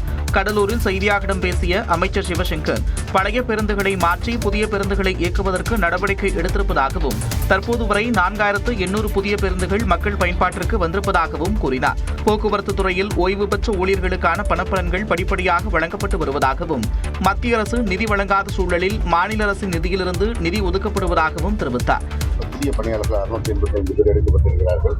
அடுத்து வருகின்ற மாதத்தில் 3200 பேர் எடுக்கப்பட இருக்கிறார்கள். இப்படி ஒவ்வொரு நடவடிக்கையாக எடுத்து இந்த துறை சீரமைக்கப்பட்டு வருகிறது. அதிமுக ஆட்சி காலத்தில் நடந்த பிரச்சனைகளுக்கு முதலமைச்சர் மு க ஸ்டாலின் தீர்வு கண்டு வருவதாகவும் அமைச்சர் சிவசங்கர் கூறினார். ஆழ்கடத்தல் வழக்கில் பணியிடை நீக்கம் செய்யப்பட்ட ஏடிஜிபி ஜெயராமிடம் சிபிசிஐடி காவல்துறையினர் 4 மணி நேரம் விசாரணை நடத்தினர். காதல் திருமண விவகாரத்தில் திருவள்ளூர் மாவட்டம் கடாம்பாக்கத்தைச் சேர்ந்த தனுஷின் சகோதரர் கடத்தப்பட்ட வழக்கில் தேனி மாவட்டத்தைச் சேர்ந்த தொழிலதிபரான வனராஜா, முன்னாள் எஸ்ஐ மகேஸ்வரி உட்பட 5 பேரை திருவாலங்காடு காவல்துறையினர் கடந்த ஜூன் 13ஆம் தேதி கைது செய்தனர். இந்த வழக்கில் ஆயுதப்படை ஏடிஜிபி ஜெயராம் மற்றும் கேவிக்குப்பம் எம்எல்ஏவான பூவை ஜெகன்மூர்த்தி ஆகியோர் மீதும் குற்றஞ்சாட்டப்பட்ட நிலையில் ஏடிஜிபி ஜெயராம் பணியிடை நீக்கம் செய்யப்பட்டார். இந்த வழக்கில் ஏடிஜிபி ஜெயராமை விசாரணைக்கு ஆஜராகும்படி சிபிசிஐடி காவல்துறையினர் சம்மன் அனுப்பியிருந்தனர். அதன்படி காஞ்சிபுரத்தில் உள்ள சிபிசிஐடி அலுவலகத்தில் ஆஜரான ஜெயராமிடம் எஸ்பி ஜவஹர் தலைமையிலான காவல்துறையினர் விசாரணை நடத்தினர். அப்போது ஆழ்கடத்தலில் பூவை ஜெகன்மூர்த்திக்கு உள்ள தொடர்பு உள்ளிட்ட விவகாரங்கள் குறித்து விசாரணை நடத்தப்பட்டதாக தெரிகிறது. 4 மணி நேர விசாரணைக்கு பின்னர் சிபிசிஐடி அலுவலகத்தில் இருந்து ஜெயராம் புறப்பட்டு சென்றார். சாத்தான்குளம் தந்தை மகன் கொலை வழக்கில் காவல் ஆய்வாளர் ஸ்ரீதர் அப்ரூவராக மாற சிபிஐ மற்றும் உயிரிழந்த ஜெயராஜின் மனைவி தரப்பில் நீதிமன்றத்தில் எதிர்ப்பு தெரிவிக்கப்பட்டது. தூத்துக்குடி மாவட்டம் சாத்தான்குளத்தில் கடந்த 2020ஆம் ஆண்டு போலீசார் தாக்கியதில் தந்தை ஜெயராஜ், மகன் பென்னிக்ஸ் உயிரிழந்த வழக்கை சிபிஐ விசாரித்து வருகிறது. வழக்கு தொடர்பாக சிறையில் உள்ள காவல் ஆய்வாளர் உட்பட 9 போலீசார் மீது 2 கட்டங்களாக சிபிஐ குற்றப்பத்திரிகை தாக்கல் செய்துள்ளது. இந்நிலையில் வழக்கில் திடீர் திருப்பமாக தனக்கு மன்னிப்பு வழங்கி விடுதலை செய்தார். அரசு தரப்பு ஆதரவு சாட்சியாக நீதிமன்றத்தில் சாட்சியம் அளிக்க தயாராக இருப்பதாக ஆய்வாளர் ஸ்ரீதர் நீதிமன்றத்தில் மனு அளித்தார். இந்த மனு மதுரை மாவட்ட 1வது கூடுதல் நீதிமன்றம் முன்பு விசாரணைக்கு வந்த நிலையில் ஆய்வாளர் ஸ்ரீதர் அப்ரூவராக மாற சிபிஐ மற்றும் உயிரிழந்த ஜெயராஜ் மனைவி செல்வராணி தரப்பில் ஆட்சேபம் தெரிவிக்கப்பட்டது. ஜெயராஜ் பென்னிக்ஸ் கொலை வழக்கு விசாரணை இன்னும் சில மாதங்களில் நிறைவட இருக்கும் நிலையில் ஆய்வாளர் ஸ்ரீதர் அப்ரூவராவதை ஏற்றுக்கொள்ளக்கூடாது என்று சிபிஐ தரப்பில் முறையிடப்பட்டது. இதனையடுத்து ஆய்வாளர் ஸ்ரீதர் மனு குறித்து உயிரிழந்த ஜெயராஜின் மனைவி செல்வராணி மற்றும் சிபிஐ விசாரணை அதிகாரி பதிலளிக்க நீதிமன்றம் உத்தரவிட்டது.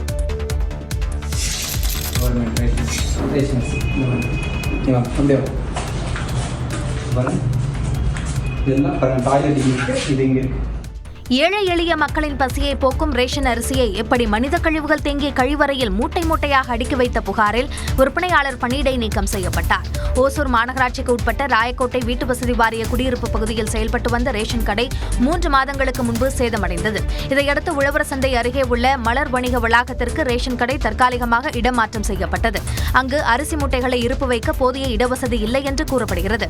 அதனால் நியாய விலை கடைக்கு வந்து இறங்கிய அரிசி மூட்டைகளை வணிக வளாகத்திலேயே உள்ள கழிவறையில் ஊழியர்கள் அடுக்கி வைத்தனர்.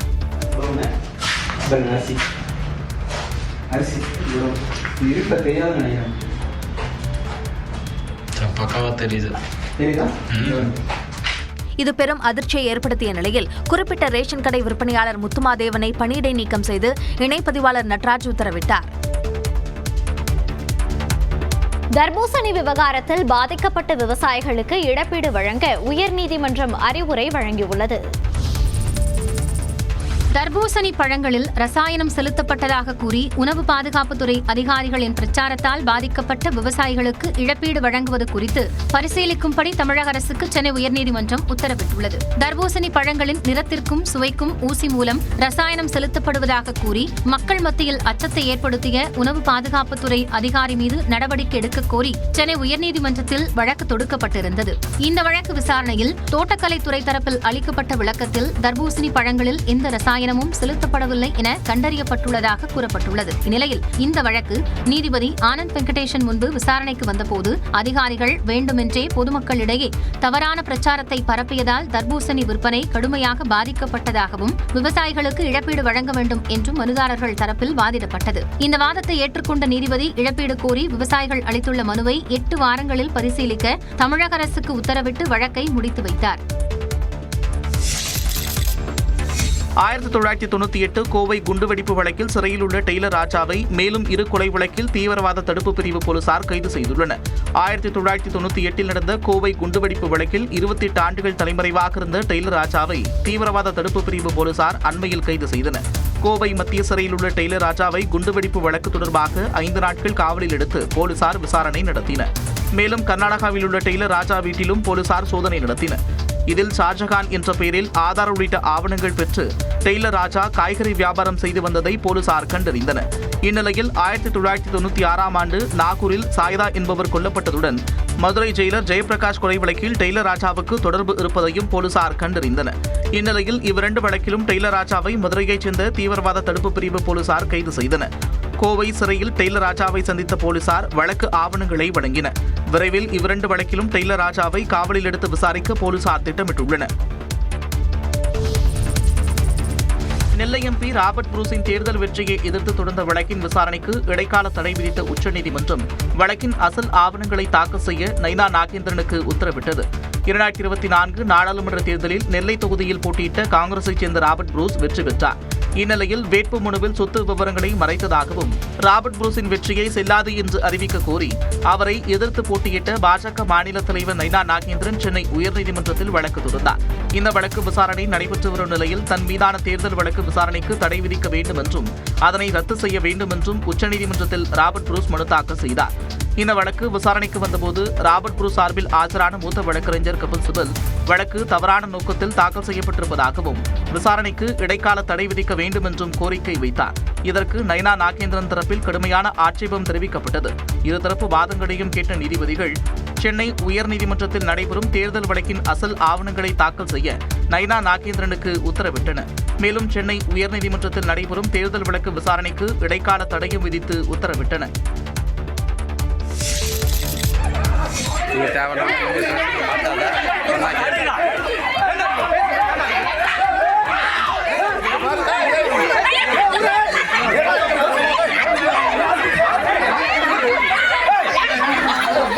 உறுப்பினர் சேர்க்கைக்காக சென்ற தாவேகா நிர்வாகியும் பாமக நிர்வாகியும் போலீசார் கண்முன்னே உருட்டுக்கட்டையால் அடித்துக் கொண்ட அதிர்ச்சி காட்சிகள் தான் இவை. கள்ளக்குறிச்சி மாவட்டம் உளுந்தூர்பேட்டையைச் சேர்ந்தவர் விஜய் செல்வா. தமிழக வெற்றிக் கழக நிர்வாகியான இவருக்கும் அதே பகுதியைச் சேர்ந்த பாமக நிர்வாகி பாலாஜி என்பவருக்கும் நிலம் தொடர்பாக முன்விரோதம் இருந்ததாக கூறப்படுகிறது. கடந்த 10 நாட்களுக்கு முன்பு இருவரும் ஒருவரை ஒருவர் சரமாரியாக தாக்கிக் கொண்ட நிலையில் இருவர் மீதும் வழக்கு பதிவு செய்யப்பட்டுள்ளது. இந்த நிலையில் தாவேகா உறுப்பினர் சேர்க்கைக்காக பாலாஜி இல்லம் முன்பு விஜய் செல்வா சென்றபோது இருவருக்கும் வாக்குவாதம் ஏற்பட்டுள்ளது.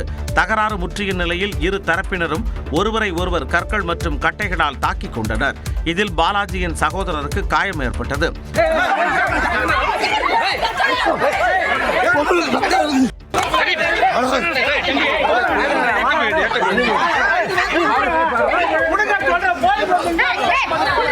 காவல்துறையினரின் கண்முன்னே அரங்கேறிய இந்த சம்பவத்தால் அப்பகுதியில் பரபரப்பான சூழல் உருவானது. திருவாரூரில் பள்ளி மாணவரை கடத்த முயன்ற சம்பவம் பரபரப்பை ஏற்படுத்தியுள்ளது. திருவாரூரில் 9ஆம் வகுப்பு மாணவரை கடத்த முயன்ற கும்பலை பொதுமக்களை விரட்டி பிடித்து போலீசாரிடம் ஒப்படைத்த சம்பவத்தால் பரபரப்பு ஏற்பட்டது. மன்னார்குடியை சேர்ந்த சௌரிராஜன் வெளிநாட்டில் வேலை செய்து வரும் நிலையில் அவரது மனைவி மலர்விழி மற்றும் 13 வயது மகன் மைக்கேல் ராஜ் ஆகியோர் முத்துப்பேட்டை அருகே உள்ள நாச்சிக்குளம் கிராமத்தில் வசித்து வந்தனர். அண்மையில் சொந்த ஊர் வந்த சௌரிராஜன் தஞ்சாவூரை சேர்ந்த நேதாஜி என்பவரின் சகோதரரை வெளிநாடு அனுப்ப ஏற்பாடு செய்வதாக கூறி அவரிடம் 2 லட்சம் ரூபாய் பணம் வாங்கியதாக கூறப்படுகிறது. இதற்கான பணிகள் செய்யாமல் மனைவி மற்றும் மகனை வெளியூரில் வீடு எடுத்து தங்க வைத்துவிட்டு சௌரிராஜன் வெளிநாடு சென்று விட்டார். இந்த நிலையில் நேதாஜி தனது உறவினர்களுடன் நாச்சிக்குளம் கிராமத்தில் உள்ள சௌரிராஜனின் வீட்டுக்கு சென்றபோது வீடு பூட்டியிருந்ததால் அக்கம்பக்கத்தினரிடம் விசாரித்து மைக்கேல் ராஜ் படிக்கும் தனியார் பள்ளிக்கு சென்றுள்ளனர். பள்ளி விடும் வரை காத்திருந்து சிறுவன் மைக்கேல் ராஜை வழியில் காரில் கடத்தி செல்ல முற்பட்டுள்ளனர். சிறுவன் கத்தி கூச்சலிட்டதால் அக்கம்பக்கத்தினர் விரைந்து காரை வழிமறித்து மைக்கேல் ராஜை மீட்டனர். நேதாஜி கும்பலை பிடித்து வைத்து காவல்துறையினரிடம் ஒப்படைத்தனர். 5 பேர் கைது செய்யப்பட்டு விசாரணை நடைபெறுகிறது.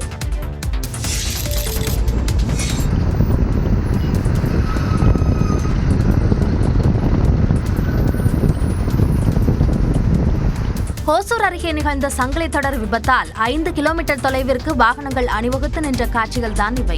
ஓசூர் கிருஷ்ணகிரி தேசிய நெடுஞ்சாலையில் 3க்கும் மேற்பட்ட இடங்களில் மேம்பால பணிகள் நடைபெற்று வருகின்றன. மேலும் ஓசூரில் உள்ள மேம்பாலம் சேதமடைந்ததால் கடந்த 15 நாட்களுக்கும் மேலாக அந்த பகுதியிலும் போக்குவரத்து பாதிக்கப்பட்டு மாற்றுப்பாதையில் அனுமதிக்கப்பட்டு வருகிறது.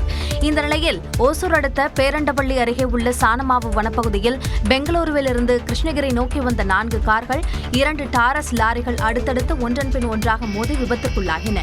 இந்த விபத்தில் 2 கார்கள் பலத்த சேதமடைந்தன.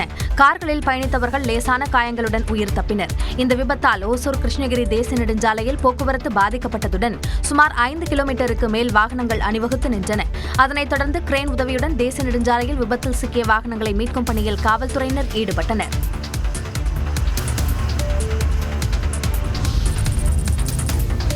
கொலை முயற்சி வழக்கில் குற்றம் சாட்டப்பட்டவர்களுக்கு முன்ஜாமீன் வழங்கியது குறித்து நேரில் ஆஜராகி விளக்கமளிக்குமாறு கள்ளக்குறிச்சி மாவட்ட முதன்மை அமர்வு நீதிமன்ற நீதிபதிக்கு சென்னை உயர்நீதிமன்றம் உத்தரவிட்டுள்ளது.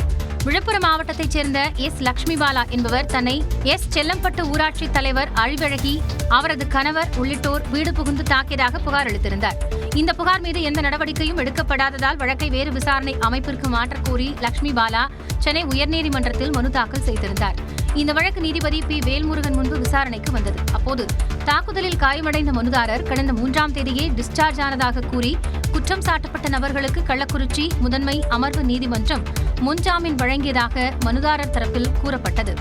ஆனால் புகார்தாரர் 9ஆம் தேதிதான் மருத்துவமனையில் இருந்து வீடு திரும்பியதாகவும் மனுதாரர் தரப்பு வழக்கறிஞர் காசிநாதன் கூறினார்.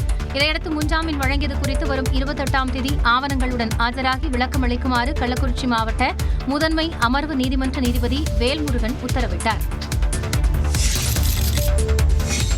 சிவகங்கை மாவட்டம் திருபுவனம் அருகே மதுரை ஆதீன மடத்திற்கு சொந்தமான விவசாய கிணற்றில் 35 வயது மதிக்கத்தக்க ஆண் சடலம் அழுகிய நிலையில் கிடந்தது குறித்து போலீசார் விசாரித்து வருகின்றனர். திருபுவனம் அருகே முக்குடி கிராமத்தில் மதுரை ஆதீன மடத்திற்கு சொந்தமாக சுமார் 100 ஏக்கர் நிலம் உள்ளது. கடந்த சில ஆண்டுகளுக்கு முன்பு இதில் சுமார் 5 ஏக்கர் அளவில் விவசாய பணி மேற்கொள்ள 30 அடி ஆழத்தில் கிணறு வெட்டப்பட்டது. அந்த கிணறு தற்சமயம் பயன்பாடின்றி கிடக்கும் நிலையில் கிணற்றில் இருந்து துர்நாற்றம் வீசியுள்ளது. இதனைத் தொடர்ந்து அப்பகுதி மக்கள் அங்கு சென்று பார்த்தபோது சுமார் 35 வயது மதிக்கத்தக்க ஆண் சடலம் அழுகிய நிலையில் மிதந்துள்ளது. இதனை கண்டு அதிர்ச்சியடைந்த அப்பகுதி மக்கள் திருபுவனம் காவல்துறைக்கு தகவல் தெரிவித்தனர். சம்பவ இடத்திற்கு வந்த காவலர்கள் தீயணைப்பு துறையினரின் உதவியுடன் சடலத்தை மீட்டனர். சடலம் அழுகிய நிலையில் இருந்த காரணத்தால் அங்கேயே மருத்துவ குழு வரவழைக்கப்பட்டு உடற்கூறாய்வு செய்யப்பட்டது. யாரேனும் கொலை செய்து சடலத்தை கிணற்றில் வீசி சென்றார்களா என்ற கோணத்தில் காவல்துறை விசாரணை மேற்கொண்டு வருகின்றனர். கேரள மருத்துவ கழிவுகள் கொட்டப்படுவதை தடுக்க அரசு நடவடிக்கை எடுத்துள்ளது. நெல்லை, தென்காசி மாவட்டங்களில் கேரள மருத்துவ கழிவுகள் கொட்டுவதை தடுக்க காவல் கண்காணிப்பாளர் தலைமையில் குழு அமைத்து நடவடிக்கை எடுக்கப்பட்டுள்ளதாக உயர்நீதிமன்ற மதுரை கிளையில் தமிழ்நாடு அரசு தெரிவித்துள்ளது.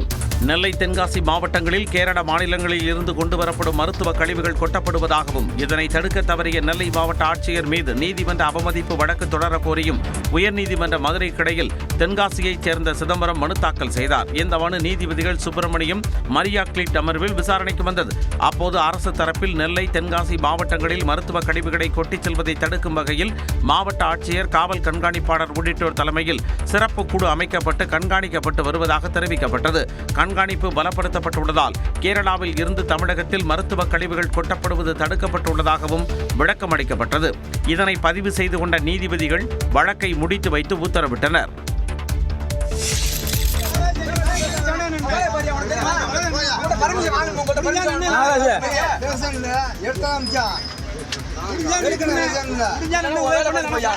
புதுக்கோட்டை மாவட்டம் கரம்பக்குடி அருகே நெல்லை கொள்முதல் செய்யக்கோரி டிராக்டரை சாலையில் நிறுத்தி விவசாயிகள் மறியலில் ஈடுபட்ட காட்சிகள் தான் இவை. சொக்கம்பேட்டையில் அரசின் நேரடி நெல் கொள்முதல் நிலையம் செயல்பட்டு வருகிறது. இந்த கொள்முதல் நிலையத்தில் அப்பகுதியைச் சேர்ந்த விவசாயிகள் நூற்றுக்கணக்கான நெல் மூட்டைகளை விற்பனைக்காக கொண்டு வந்திருந்தனர். ஆனால் 10 நாட்களுக்கு மேலாக கொள்முதல் செய்யவில்லை என்று கூறப்படுகிறது. இதனால் ஆத்திரமடைந்த விவசாயிகள் நெல்மணிகளுடன் இருந்த டிராக்டரை சாலையில் நிறுத்தி மறியலில் ஈடுபட்டனர். அதிகாரிகள் அலட்சியத்தால் 600 மூட்டை நெல்மணிகள் வீணாகும் நிலையில் இருப்பதாக விவசாயிகள் குற்றம் சாட்டினர். இந்த போராட்டம் காரணமாக கரம்பக்குடி பட்டுக்கோட்டை சாலையில் சிறிது நேரம் போக்குவரத்து முடங்கியது. அந்த சாலை வழியாக அதிமுக பொதுச் செயலாளர் எடப்பாடி பழனிசாமி கந்தர்வக்கோட்டை பகுதிக்கு பயணம் மேற்கொள்ள இருந்த நிலையில் விவசாயிகள் மறியலை கைவிட்டு கலைந்து சென்றனர். திருமணம் மற்றும் பண மோசடி புகார் தொடர்பாக காவல் நிலையத்தில் சின்னத்திரை நடிகை ஆஜரானார். தான் மன உளைச்சலில் இருப்பதால் தன்னை விமர்சனம் செய்ய வேண்டாம் என சின்னத்திரை நடிகை ரிகானா பேகம் வேண்டுகோள் விடுத்துள்ளார். திருமணம் மற்றும் பண மோசடி புகார்கள் குறித்து காவல்துறையினர் அழைப்பின் பேரில் ரிகானா பேகம் மற்றும் ராஜ்கண்ணன் என இரு தரப்பினரும் வழக்கறிஞர்களுடன் பூந்தமல்லி காவல் நிலையத்தில் விசாரணைக்கு ஆஜராகினர்.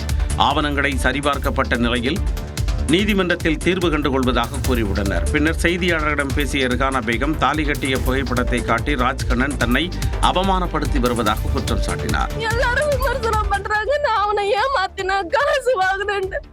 இதுக்கு மேலே அந்த விமர்சனம் யாரும் பண்ணாதீங்க. நான் ரொம்ப டிப்ரெஷன்ல இருக்கேன்.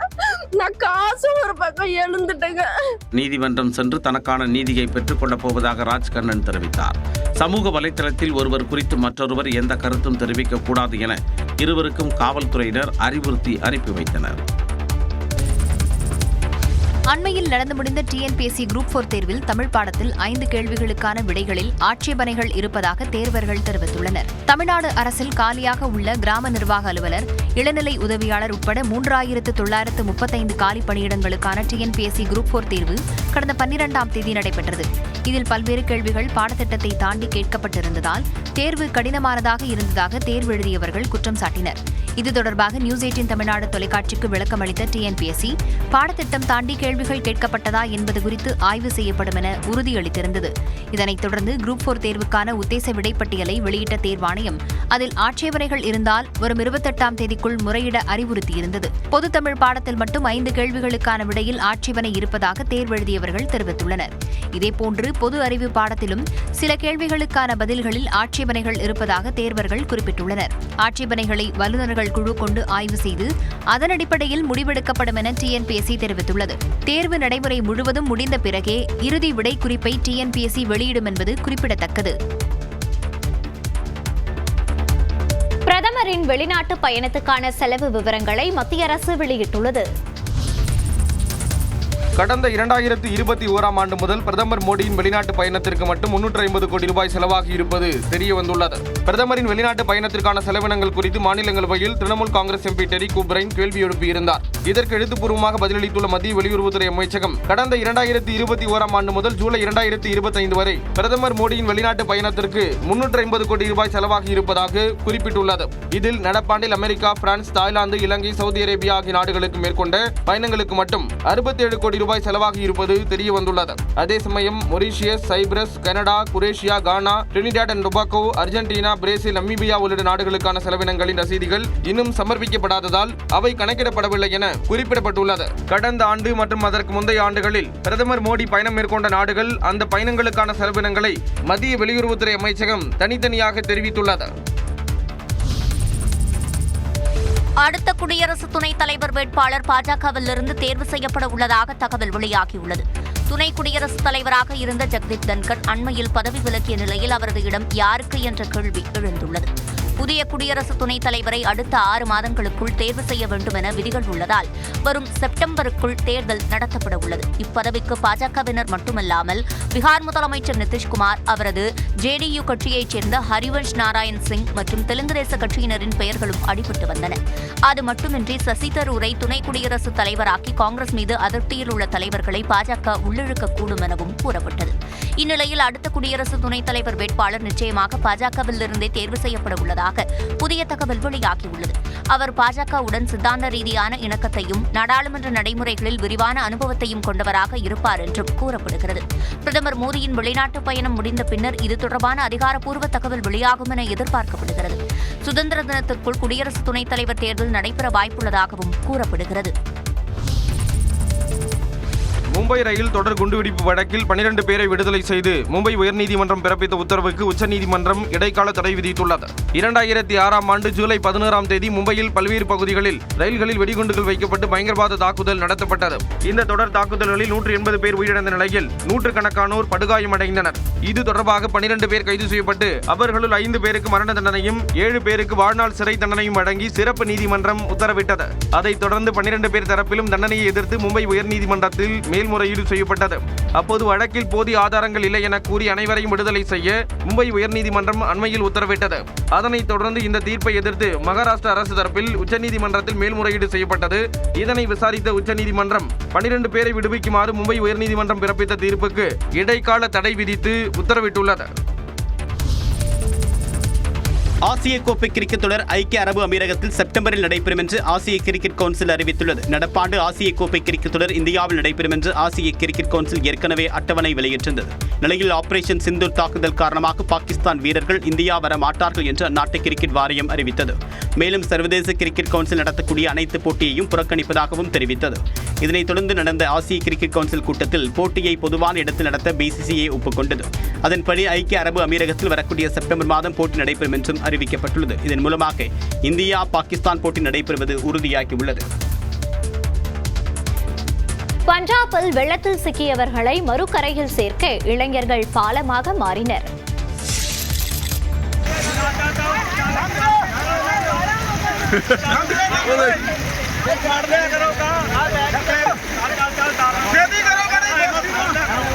பஞ்சாபில் கடும் வெள்ளத்தால் சாலை துண்டிக்கப்பட்ட நிலையில் இளைஞர்களே பாலம் போல செயல்பட்டு பள்ளி மாணவர்கள் பாதுகாப்பாக சாலையை கடக்க உதவிய காட்சிகள்தான் இவை.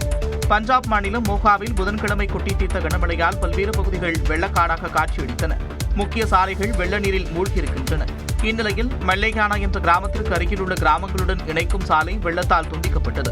வழக்கம் போல பள்ளிக்கு சென்ற மாணவர்கள் திரும்ப வரும்போது சாலை வெள்ளத்தில் அடித்து செல்லப்பட்டதைக் கண்டு அதிர்ச்சியடைந்தனர்.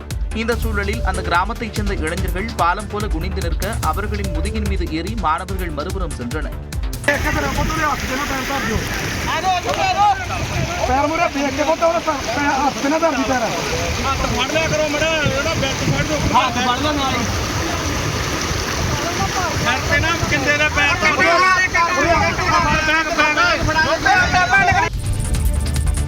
போக்சோ சட்டத்தில் உள்ள 18 வயது என்ற உச்சவரம்பை குறைக்கக்கூடாது என உச்சநீதிமன்றத்தில் மத்திய அரசு பிரமாண பத்திரம் தாக்கல் செய்துள்ளது.